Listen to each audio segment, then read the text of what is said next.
GM, GM.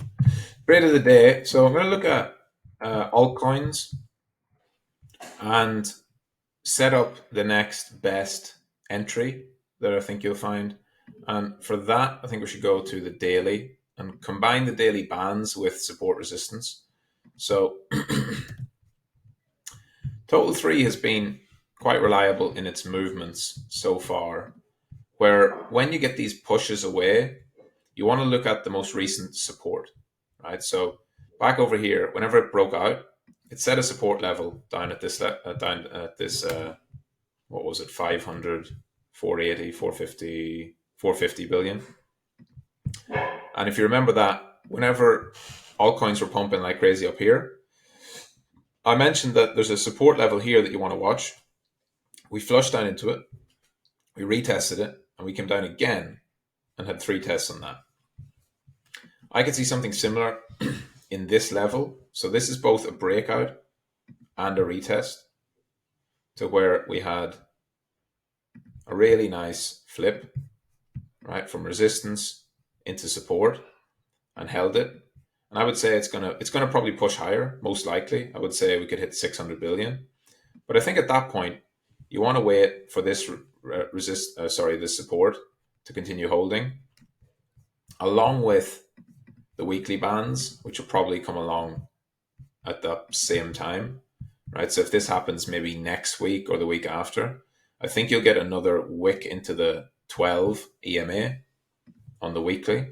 And that's probably a really good time to buy the dip on alts. So I would say, and my approach currently is like I'm long Pepe and I'm long Injective. Injective's more of a swing trade. I'll probably hold that one for several weeks, depending if price action continues to be strong. But for new longs, I think you want to wait. You want to allow the FOMO to happen for another few days and then wait for a decent correction and a nice deep shakeout, because we do have basically record high open interest on alts, which if you go to the daily, you can see it. This is just altcoins and altcoin funding.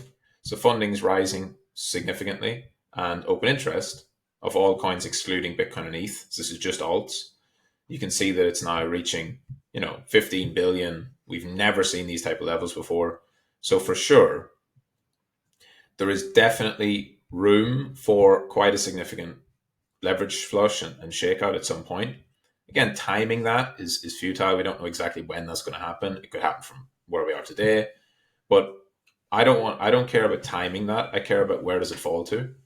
And if we fall back to the kind of 550, 540 level at some point, and you see whichever alt you're looking at having a nice correction along with that, that's probably the best time to get in on them. As for individual alts, I mean, Solana's been sort of lagging, but I actually like Solana, and this will become a trade of the day at a later point.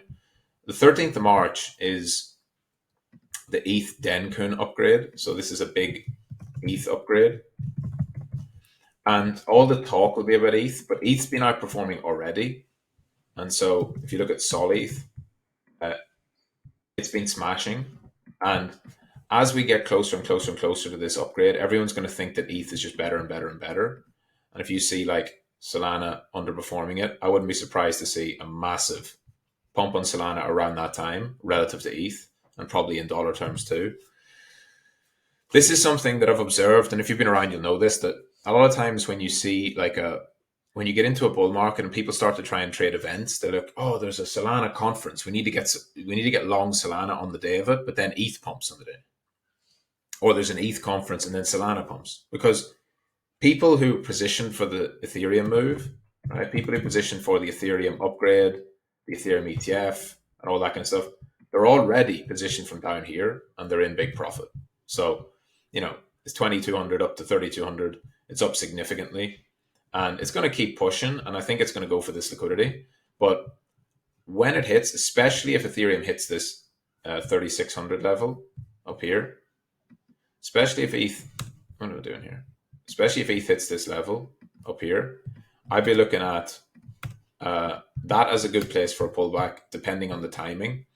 And Whether it pulls back significantly in dollars isn't as important to me as that would be a good area to look at Solana. So if ETH hits that 35, 3600 liquidity level, I would say Sol rotation. Again, timing matters. You want to wait. I was talking yesterday on the stream. You want to wait for there to be a bit more toxicity around Solana, people shitting on it a bit more. And that will come in a bull market. That doesn't have to mean Solana goes down. It just means Ethereum keeps going up while Solana goes sideways, which that's what we're seeing right now. Solana's not broken out. It's not pumping yet. Ethereum is. So people are getting a bit, they'll usually get a bit impatient on Sol while they're waiting for that. And I think there's a good Sol trade to come up soon. And then if you're looking at Sol Beta, what I'm actually looking for is Bonk as well. I think Bonk is about to be a decent trade.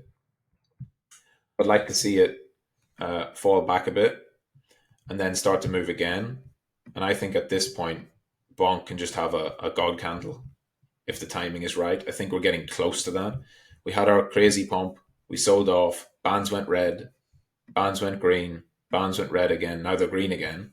So Bonk has set up most of what I'd want to see for a nice bottoming formation before a move higher. So over the next, I don't know, not quite yet. I'm still focused mostly on Bitcoin. And I think, though, as we get closer and closer to this ETH upgrade, this Dencun upgrade, I like the look of Sol and Sol Beta. And for me, that would be Bonk. I just think that a lot of people are getting themselves into Whiff. And Whiff's doing well, like Whiff's flying. But I think that, Whiff's having its big run and people will get themselves over allocated into Whiff. And then probably, if there's room and if there's time, it might be time for Bonk to have a nice move back up towards the highs. I don't know if it makes a new high. I wouldn't even be looking at that. I'd be looking at this daily candle here, and which is almost a 2x, basically a 2x up to 28 from about 14. That would be something I'm looking at to trade along on the way up. But still, for me, a little bit early. I'm not getting into that right now. And ideally, like I said, we see this total 3 flush back to the support level. And at that point, I'll be looking at Sol and Bonk. Nope, question marks. When I set alerts like this, I'm not saying I do this instantly. I'm saying at that point, should I long Sol and Bonk? I will then go and look at the charts. I will assess the market as a whole and decide whether to take those trades. So that's it. That's the plan. GM. See you all later. 5 p.m. UTC, we have the live stream, Ask Michael. And then 7 p.m. bootcamp. Everyone in bootcamp. Got a White Belt Wednesday. See you all then.